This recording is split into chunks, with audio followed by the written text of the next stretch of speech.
여호수아 10장입니다. 여호수아 9장입니다.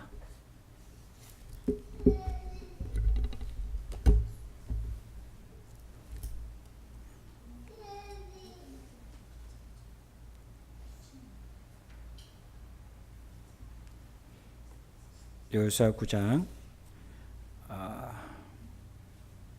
18절과 19절입니다. 여호수아 9장 18절과 19절 같이 읽겠습니다. 그러나 이스라엘 자손은 회중의 지도자들이 주 이스라엘의 하나님의 이름을 두고 조약을 지키기로 그들에게 맹세하였기에 때문에 그들을 칠 수 없었다. 그래서 온 회중이 지도자들을 원망하였다. 그러나 모든 지도자들이 온 회중에게 말하였다. 우리가 주 이스라엘의 하나님의 이름을 두고 그들에게 맹세하였으므로 그들을 칠 수가 없습니다. 아멘. 자, 이제 오늘은 여호수아 9장입니다. 여호수아 9장으로 넘어가서 우리가 성경을 묵상하려고 합니다. 지금 일본에는 그 많은 그 폭우들이 와서 특히 그 많은 사람들이 특히 노약자들, 나이 드신 분들이 많이 사고가 있는 걸로 지금 뉴스에 나옵니다. 그래서 여러분들이 생각날 때마다 큐티할 때마다 기도해 주시기 바랍니다. 월드컵에서 일본이 역전패했을 때 그 쾌감도 있지만 또 그렇게 또 일본이 폭우로 또 많은 이들이 생명을 잃은 걸 보면서 또 가슴 아픕니다. 여러분이 생각날 때마다 기도해 주시면 하는 바람입니다. 자, 이제 여호수아 8장과 9장을 넘어오면서 어떤 일이 벌어진가에 대해서 우리가 좀 구체적으로 보았으면 좋겠고요. 그 다음에 또 하나는 이스라엘 백성들이 가나안에 들어가는 진입하는 목적이 뭐냐라는 것에 대해서 우리가 한번 잘 생각해 봤으면 좋겠습니다. 기존의 신학자들뿐만 아니라 전통 신학자들에서 보는 것은 가나안은 하나님이 주신 축복의 땅, 하나님이 약속하신 땅이기 때문에 그곳에 가서 정복한다라는 그 정복이라는 단어를 굉장히 많이 사용한 것 같습니다. 그러나 우리가 좀 다른 각도에서 보면 하나님께서 이스라엘 백성들에게 가나안을 주시는 것이 목적이 뭔가? 일단 하나님께서 아브라함을 통해서도 계속적으로 그의 자손들에게 약속하신 언약의 땅이라는 것은 우리 모두가 다 동의하고 인정을 합니다. 그 다음에 또 우리가 좀 다르게 접근해야 될 부분이 이제 이 부분인 것 같습니다.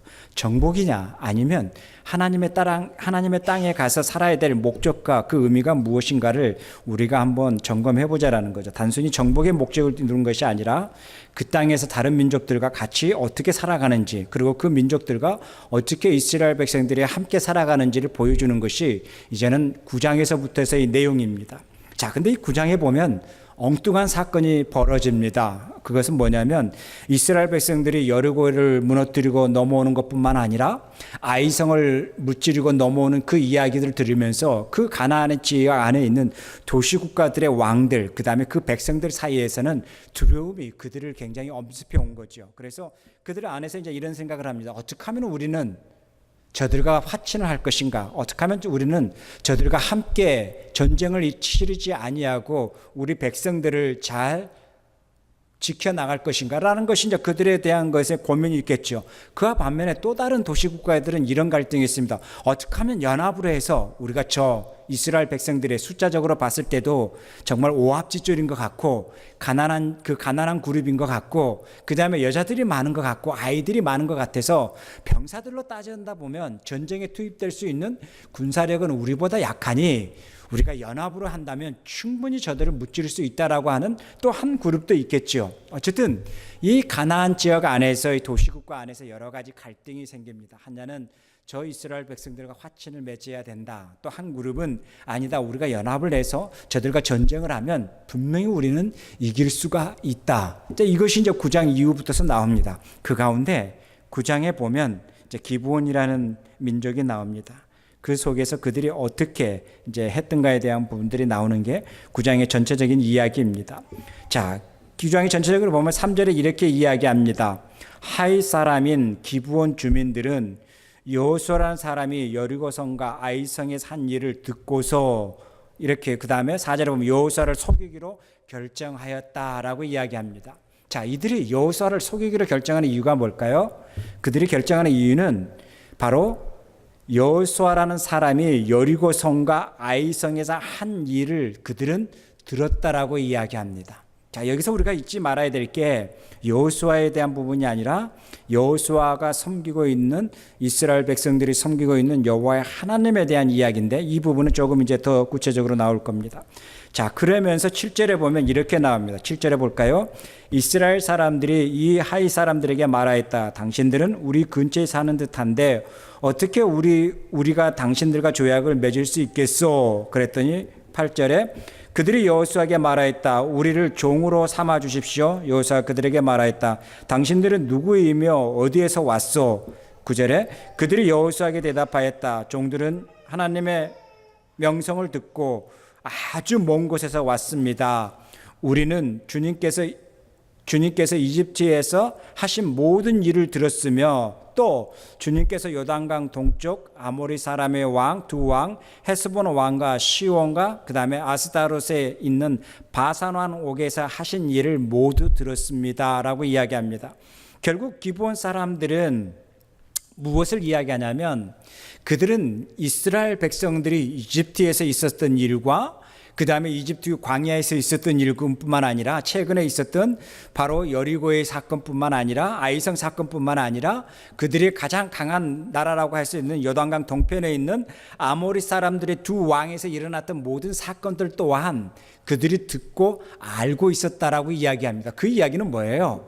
그들의 마음속에 이제는 두려움이 생기는 거겠죠. 그 모든 사건들을 보면서 그 이스라엘 백성들이 섬기고 있는 그들의 이스라엘 백성들의 여호와의 하나님에 대한 두려움이 생기는 거겠죠.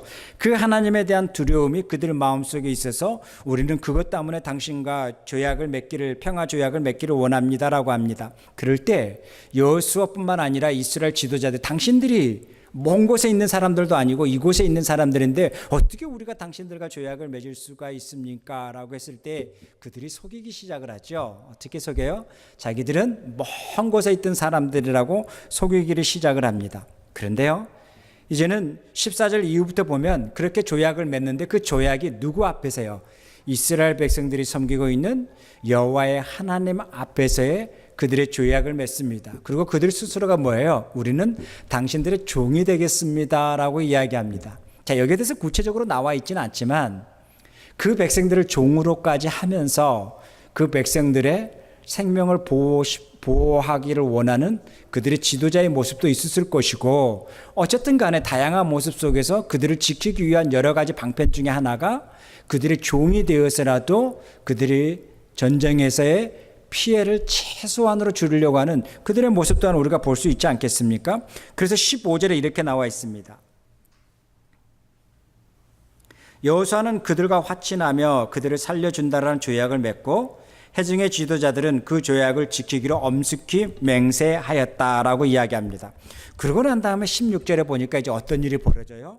이스라엘 사람들은 그들과 조약을 맺은 지 사흘이 지난 뒤 자기들과 조약을 맺은 사람들이 가까운 이웃이고 자기들 가까이에 사는 사람들이라는 것을 그때서야 알게 됩니다. 다시 이야기하면 우리와 조약을 맺었던 사람들이 먼 곳에 있었던 사람들이 아니라 이 가나안에 있었던 사람들이라는 것을 그들이 사흘 뒤에 알게 됐다라고 합니다. 이제 그들 속에서 이제 어떤 분쟁이 일어나겠죠. 지도자들은 원망이 일어나겠죠. 어떤 원망이 일어나겠어요? 아니, 그것도 확인 안 해보고 조약을 맺을 수 있느냐라고 이야기할 수 있을 것이고, 아니, 어떻게 그런 것을 그렇게 쉽게 하나님 앞에 조약을 맺을 수 있느냐라고 했을 것이고, 또 그러한 부분 속에서 설마 그들이 우리를 속일 수 있었을까, 속였을까라고 하는, 속이려고 작정하면 속일 수밖에 없는 그 부분, 심지어 먼 곳에 오랫동안 왔다라는 것을 증명해야 하겠어요. 그 빵이 곰팡이가 쓰고 막 그런 빵을 들고 왔을 때에 모두가 속일 수밖에 없는 그러한 또 배경을 가지고 있는 것도 엿볼 수도 있는 것이고, 자, 이러한 가정 속에서 이제는 속이려고 드는 자가 덤벼들었을 때 속일 수밖에 없었다라는 것과 그 다음에 그 가정 속에서 나중에 그것을 속았다라는 것을 알았을 때에 그들이 어떤 행동을 취하느냐가 가장 중요하겠죠. 그럴 때 이제 두 가지의 모습들이 나오지 않겠어요? 회중들을 원망하는 모습이 오늘 본문에 보면 나옵니다. 회중의 지도자들과 그 다음에 이스라엘의 하나님의 이름을 두고 조약을 지키기로 그들을 맹세하였기 때문에 그들을 칠 수가 없었다라고 했을 때 그 회중들이 그 속에서 원망이 일어났다라고 성경에는 한 센텐스로 이야기하고 있죠. 그 말은 그 회중들 가운데에 반은 그 조약에 무슨 의미가 있느냐? 그들이 우리를 속인 건데. 그들이 우리를 속인 건데 그 조약에는 무슨 큰 힘을 발휘할 수 있겠느냐? 당연히 우리는 그들을 쳐야 된다라고 하는 해중들이 분명히 많은 퍼센트를 차지하고 있었을 것 같아요. 그죠? 그와 반면에 또 한 해중은 그렇지 않다. 그들이 정말 잘못했고 우리 지도자들이 잘못했지만 우리가 그 여호와 하나님 앞에 맹세하지 않았느냐. 하나님 앞에 맹세한 것을 우리가 저버린다면 결국 우리는 하나님 앞에 맹세한 것을 어떤 일이 벌어졌을 때도 무시할 수 있다라는 타당성을 줄 수 있지 않겠느냐라고 하는 이 부분 속에서 얼마나 많은 논쟁이 있었겠습니까? 만약에 이 상태라면 저와 여러분은 어떤 판단을 해야 될까요? 우리가 저들이 우리를 속이려고 했기 때문에 이 조약은 아무 의미가 없다라고 정치적으로 해결하려고 덤벼들까요? 아니면은 그래도 저들이 속이려고 한 것은 잘못이지만 그래도 우리는 하나님 앞에서 조약을 했고 그들 또한 너희들이 하나님 앞에서 우리와 평화 조약을 하자라고 했는데 그 하나님 앞에 조약을 했는데 그러면 그 하나님 앞에 조약이 아무 의미 없이 우리가 그 하나님을 가장 두려워하고 있다라고 하는데 그 하나님 또한 우리가 두려움 없이 쉽게 그 조약을 폐기할 수 있다라는 것을 우리가 빌미를 줄 수도 있고 하나님에 대한 우리의 마음 또한 잘못된 것이 아니냐 뭐 이렇게 많은 논쟁들이 정치적으로 해결하느냐 어떤 명분을 가지고 해결하느냐 많은 논쟁들이 있었겠죠.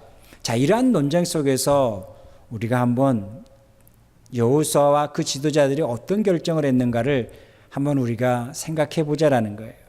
이 부분 속에서 우리가 여리고를 그리고 뿐만 아니라 가나안을 하나님이 가게 하신 목적이 뭔가? 단순히 정복이 목적일까?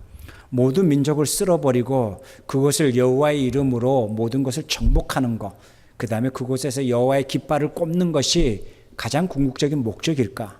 아니면 그곳에서 정말 하나님이 이스라엘 백성들을 진입시키고 그곳에 살게 하시고 그것을 축복의 땅을 주시고자 하는 목적이 뭔가? 이것을 다시 한번 이제 우리가 한번 생각해 보자라는 거죠. 그것이 뭐예요? 창세기 18장 19절에 하나님께서 아브라함을 택하신 목적이 단순히 어떤 정복의 목적, 어떤 단순히 축복의 목적이 아니라 그 모든 곳에서 하나님의 말씀을 순종하고 하나님의 말씀에 의지하면서 살아가는 모습, 그것이 뭐예요? 하나님의 수많은 사람들 가운데에서 아브라함을 택하신 목적 중에 하나가 아닌가. 이것을 또 우리도 무시하지 아니하고 그것을 한번 생각해보고 염두에 둬야 된다는 거죠.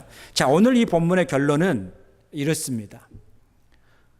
이스라엘 백성들의 여호수아와 그 지도자들은 그 기브온의 사람들, 주민들을 멸하지 아니합니다. 이유가 뭘까요? 속였기 때문에 아니죠. 이유는 하나로 이야기합니다. 그것은 뭐예요? 그들이 우리에게 속인 것은 100% 잘못됐습니다. 그들은 우리를 속였기 때문에 아마 평생 그들은 종의 신분으로 살아야 될 것입니다. 그러나 무슨 명분을 이야기해요? 여호와의 하나님 앞에서 그리고 온 회중과 여호와 이스라엘의 하나님의 이름을 두고 그들 앞에서 맹세하였기 때문에 조약을 했기 때문이라고 이야기를 합니다.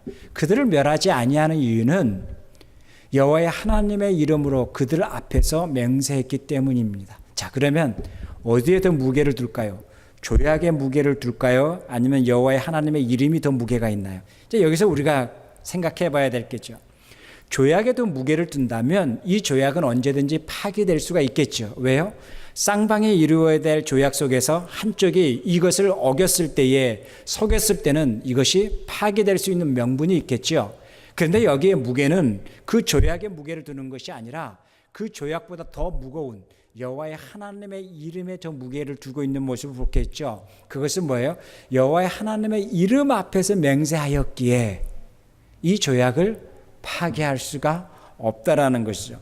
여러분, 이것이 바로 하나님은 우리에게 베푸르신 은혜가 아닐까요? 이것이 바로 하나님은 우리에게 베푸르신 언약이 아닐까요? 하나님은 우리를 하나님의 자녀됨으로 세우시는 목적이 뭘까요? 이것이 바로 이 하나님 앞에서의 이름, 하나님 앞에서의 언약이 바로 어떤 힘을 발휘할까요? 그것은 우리가 여호와를 날마다 속이면서 살아가는 우리의 내성을 가지고 있는 존재임에도 불구하고 누구의 이름 앞에 그 조약이 있었을까요?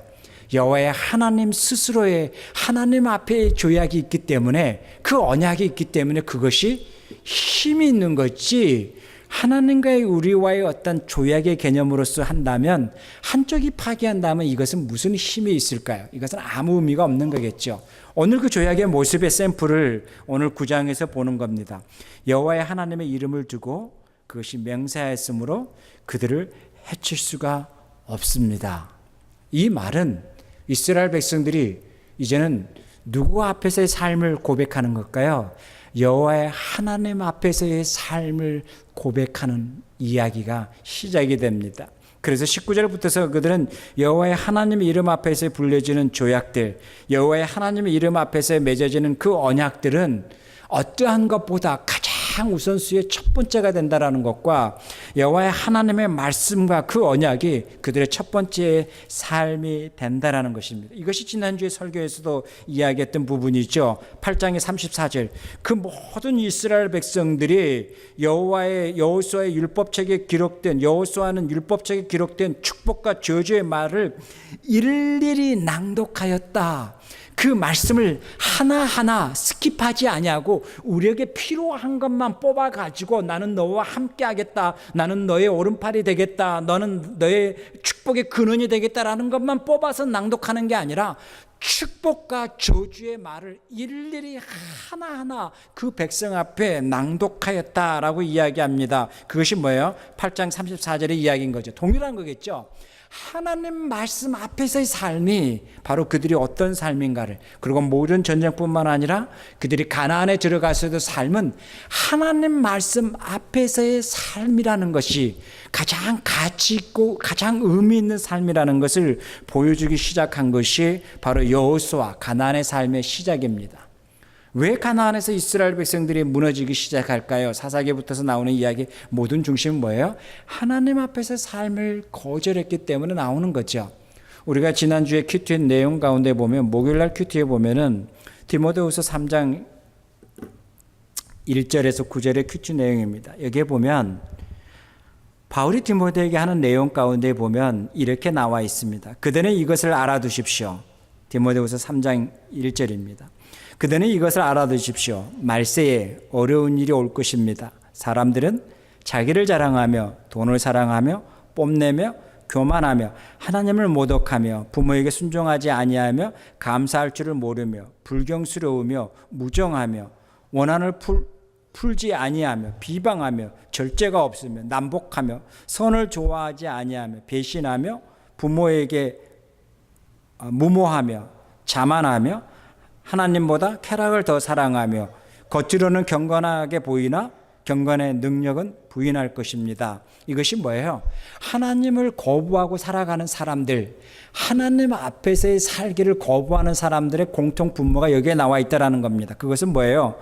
자기 자신을 뽐내기를 좋아하며 돈을 사랑하며, 그 다음에 자기 자기를 어떻게 하든지 마케팅해서 자랑하며, 그 다음에 하나님을 모독하는 것을 아무 가책 없이 이야기하며, 그 다음에 부모에게 순종하지 아니하며 감사할 줄 모르고 자기가 잘해서 된다라고 생각하는 거 하며 불경스러우며 무정하며, 그 다음에 이 원한 또한 풀지 아니하고 이웃을 사랑하지 아니하며 비방하며 절제하며 난폭하며 선을 좋아하지도 아니하며, 선은 가난하고 없는 자만이 하는 그 알량한 모습이라고 생각하며 살아가는 사람들, 하나님 앞에서 살아가는 사람보다는 자기의 어떤 쾌락을 위해서 즐겁게 살아가는 사람들, 이것이 뭐예요?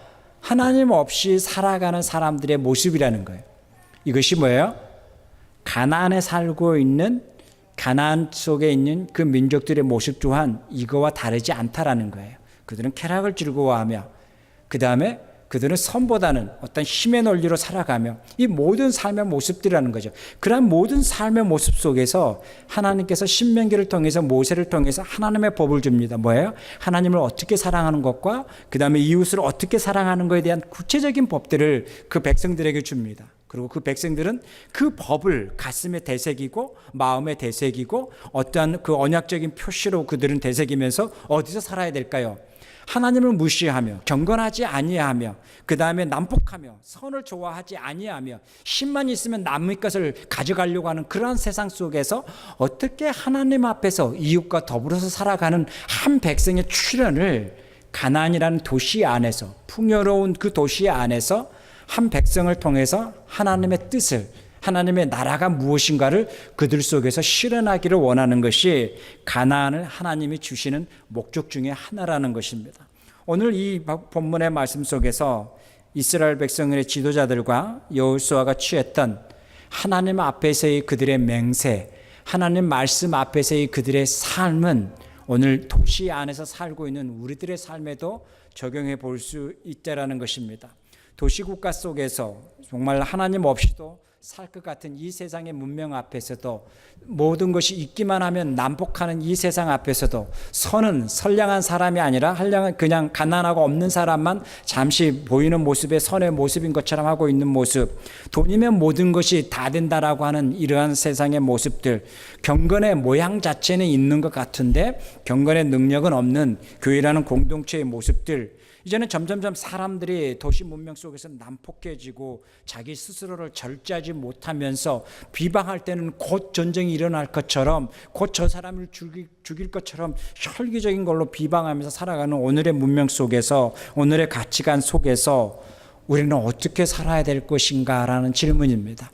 이러한 부분 속에서 하나님을 없는 것처럼 살아가는 이 모든 사람들과 하나님의 있는 것과 하나님이 우리 안에 있는 것과 하나님의 말씀이 살아있다라는 것을 고백하고 살아가고 있는 우리들 사이에 이 동일한 공간이라는 이 공간 속에서 우리는 어떻게 살아가야 될까요? 이것이 이제 우리들에게 던져야 될 질문이라는 것입니다. 그 속에서 우리는 세상의 법보다는 하나님의 법을 더 두려워하면서 하나님이 있는 것처럼 더 두려워하면서 실질적으로 하나님이 우리 안에 있는 것을 더 두려워하면서 살아가는 삶들, 그 다음에 하나님의 말씀이 우리의 삶의 나침판이 되면서 세상에서는 아무 범죄가 되지 아니한다 할지라도, 세상에서는 아무 거리낌이 없다 할지라도 하나님 말씀 앞에서는 우리는 좀 불편하면서 갈 수 있는 하나님 앞에서의 어떤 진솔한 삶들, 이런 모든 삶이 바로 도시국가 안에서 살고 있는 우리 그리스도인들의 모습이 되어야 되지 않을까요?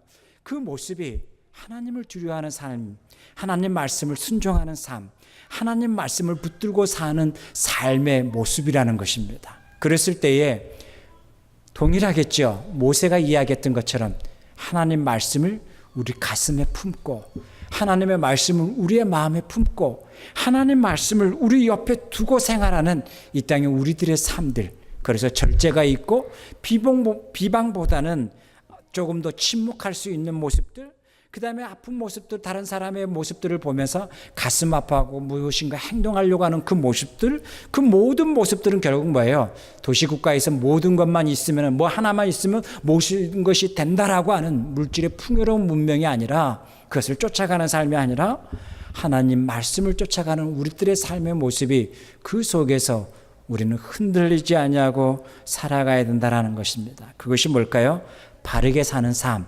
이것이 공의 아닐까요? 이게 정의 아닐까요? 바르게 살아가는 삶, 이것이 침묵하는 삶이 아니라 노라고 말할 때는 노라고 말할 수 있는 것, 예스라고 말할 때는 예스라고 말할 수 있는 우리들의 모습, 누군가는 하겠지라고 하는 것이 아니라 바로 내 스스로가 하나님 말씀 앞에 행동으로 옮겨지고 나의 삶의 자리에서 고민하고 실천하는 삶, 이것이 뭐예요? 이스라엘 백성들이 가나안에서 살아가야 될 삶이었었고, 오늘 우리들이 이 땅에서 살아가야 될 우리들의 삶이라는 것입니다. 기도하겠습니다. 하나님 아버지, 감사합니다. 우리에게 은혜 주셔서 날마다 하나님 말씀 의지하고 살아가는 삶, 날마다 하나님 말씀 붙들고 살아가는 삶, 날마다 하나님 말씀이 우리 안에 있어서 우리가 하나님의 뜻이 무엇인지를 묻고 살아가는 우리들의 삶이 될 수 있도록 주님 축복하여 주시옵소서. 감사합니다. 예수님의 이름으로 기도하옵나이다. 아멘.